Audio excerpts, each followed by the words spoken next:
Baik, perkenalkan nama saya Kolose Ludwig dengan NIM 23135111062. Kali ini saya akan menjelaskan bagaimana tentang dari pendahuluan dan keunggulan SAR untuk bagian kelautan. Oke, kenapa optik gagal? Kita semua tahu Indonesia adalah negara maritim dengan wilayah laut yang sangat luas. Nah, untuk memantau laut seluas itu, kita butuh data penginderaan jauh yang bisa mencakup area besar secara efisien.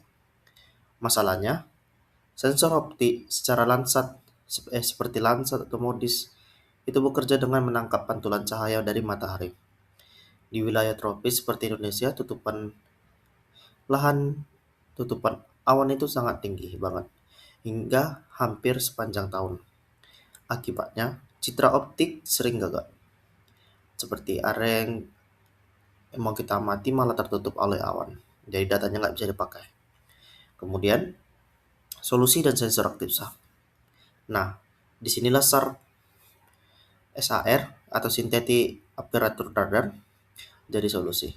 Bedanya, SAR sama sensor optik itu, SAR itu sensor aktif. Dia nggak nunggu pantulan cahaya matahari, tapi memancarkan gelombang mikro sendiri, biasanya di frekuensi C-band atau L-band, lalu menangkap kembali pantulannya. Karena gelombang mikro ini bisa menembus awan dan hujan, dan nggak bergantung sama cahaya matahari. SAR bisa merekam kapan saja, siang atau malam, cerah atau berawan. Ini yang bikin SAR sangat cocok di perairan tropis kayak di Indonesia. Ketiga, kenapa topik ini penting? Sekarang, karena spesifikasi gelombang internal yang kita angkat, gelombang internal itu terjadi dalam kolom air, bukan di permukaan. Makanya, secara visual, dia tidak kasat mata. Maka, kita atau sensor optik nggak bisa melihat langsung. Tetapi, gelombang internal ini punya efek ke permukaan laut. Dia memodulasi arus permukaan yang kemudian mengubah kekerasan permukaan laut atau surface roughness. Dan SAR itu sangat sensitif terhadap perubahan kekasaran permukaan sekecil apapun. Jadi, walaupun gelombang internal nggak kelihatan langsung, jejaknya di permukaan laut bisa ditangkap oleh SAR. Intinya, SAR nggak mendeteksi objek secara langsung, tapi mendeteksi respon perubahan laut terhadap fenomena terjadi di bawahnya. Sekian yang dapat saya sampaikan. Terima kasih. Perkenalkan, nama saya Putri Diva Indira Putri dengan NIM 22135111130. Oke, jadi kita masuk ke pertanyaan mendasar yaitu bagaimana gelombang internal yang merambat di bawah laut bisa terekam oleh satelit SAR yang berada di luar angkasa. Kuncinya ada pada konsep Surface Roughness Modulation. Pertama, kita harus memahami bahwa sensor SAR tidak menembus air. SAR bekerja mendeteksi permukaan laut menggunakan mekanisme backscattering. Gelombang mikro dari satelit berinteraksi langsung dengan riak-riak kecil atau gelombang kapiler berskala sentimeter di permukaan laut. Nah, prinsip ini utamanya sederhana. Semakin kasar permukaan laut akibat riak, semakin tinggi energi hamburan balik yang diterima satelit. Lalu, apa hubungannya dengan gelombang internal? Disinilah terjadi modulasi hidrodinamika, di mana walaupun gelombang internal berada di bawah, pergerakannya menciptakan arus di permukaan laut. Arus permukaan inilah yang memanipulasi jumlah riak kapiler.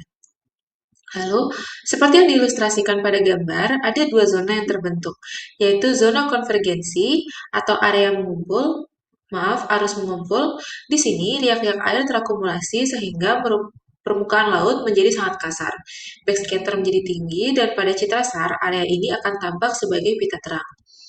Lalu, zona divergensi, di area ini riak air berkurang drastis sehingga permukaan laut merenggang dan menjadi licin. Backscatter menjadi rendah sehingga di citra SAR akan tampak sebagai pita gelap. Jadi, pola garis terang gelap yang kita identifikasi di citra SAR sejatinya adalah jejak permukaan dari dinamika gelombang internal di bawahnya. Mengenai misi satelit apa saja yang ideal untuk menangkap fenomena ini, akan dilanjutkan oleh rekan saya. Terima kasih. Assalamualaikum warahmatullahi wabarakatuh. Perkenalkan, nama saya Naufal Rafif Afal Kita Saputra dengan NIM 23135111098. Saya akan membahas mengenai pengolahan digital berbasis software SNAP, ENVI, atau GEE. Nah, dalam pengolahan digital berbasis software itu, eh, yang pertama itu dilakukan itu ialah radiometric calibration. Nah, jadi radiometric calibration itu adalah mengubah nilai digital number atau DN itu menjadi nilai sigma naught atau sigma 0 atau backscattering coefficient agar itu nilai dari nilai dari hasil digitalnya itu tidak absolut secara fisika. Nah, yang kedua itu adalah speckle filtering.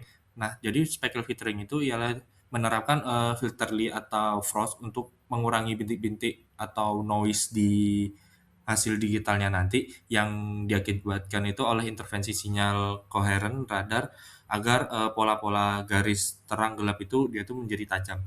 Nah, selanjutnya itu adalah subsetting dan georeferencing. Nah, jadi di teknik ini yaitu memotong area kajian misalnya itu Selat Lombok atau wilayah lainnya, lalu melakukan koreksi geometrik atau range Doppler terrain correction itu agar peta overlap-nya itu dengan peta dasar. Nah, selanjutnya itu adalah deteksi pola. Nah, jadi deteksi pola ini tuh melakukan visual interpretation atau edge detection itu untuk menandai gambar-gambar yang ada di digital internalnya itu. Perkenalkan, nama saya Feristania Permata Haris Putri dengan NIM 2313511095. Di sini saya akan menjelaskan mengenai karakteristik data dan polarisasi SAR untuk identifikasi gelombang internal, misi satelit, dan resolusi. Penggunaan data Sentinel-1A atau B dengan mode interferometric Weightswatch adalah standar utama karena menyediakan resolusi spasial 5x20 meter yang ideal untuk menangkap pola strip gelombang internal secara detail. Keunggulan polarisasi VV, yaitu vertikal-vertikal, adalah untuk mendeteksi dinamika laut. Polarisasi VV biasanya lebih efektif dibandingkan HH karena memiliki sensitivitas yang lebih tinggi terhadap riak kapiler di permukaan laut. Mekanisme hemburan balik pada VV menghasilkan kontras yang lebih tajam pada zona konvergensi arus yang dipicu oleh gelombang internal. Pengaruh arah pandang optimal atau tegak lurus. Gelombang paling jelas terdeteksi ketika arah rambatnya tegak lurus terhadap arah terbang satelit. Pada geometri ini, modulasi kekerasan permukaan mencapai tingkat maksimal. Kelemahan atau sejajar, jika arah rambat sejajar dengan arah terbang, gelombang seringkali tidak terlihat atau mengalami distorsi akibat efek velocity bunching, pergeseran posisi target bergerak pada citra. Baik, selamat malam semuanya. Perkenalkan, nama saya Mahtan Baby Aristo dan Herani 049. Saya akan menjelaskan studi kasus ekstraksi parameter dan interpretasi hasil identifikasi gelombang internal menggunakan citra SAR. Jadi gambar di sebelah kiri ini merupakan hasil penelitian Karang dan kawan-kawan pada tahun 2012 yang menggunakan citra ALOS PALSAR untuk mengidentifikasi persebaran gelombang internal di Selat Lombok. Terlihat jejak gelombang berupa pola garis-garis melengkung yang menunjukkan keberadaan gelombang internal. Pola tersebut berbentuk akibat interaksi arus pasang surut dengan topografi dasar laut yang curam, sehingga menghasilkan perubahan kondisi permukaan laut yang dapat direkam oleh sensor SAR. Dari citra ini dapat diekstrak beberapa parameter, yaitu ada parameter pertama, wavelength atau panjang gelombang, yang pada penelitian ini umumnya berada pada kisaran 1 hingga 4 km untuk setiap paket soliton. Lalu untuk parameter kedua itu ada arah rambat gelombang yang ditentukan berdasarkan orientasi jejak gelombang pada citra. Sedangkan amplitudo tidak dapat diukur secara langsung dari citra SAR dan diperkirakan menggunakan model matematis seperti persamaan Korteweg, De Vries, atau KDV dengan bantuan data pendukung.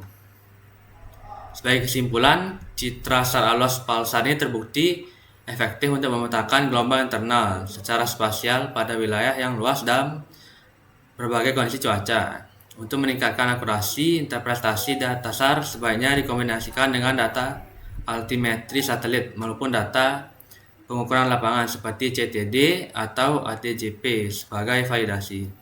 Sekian dari presentasi kelompok kami, terima kasih.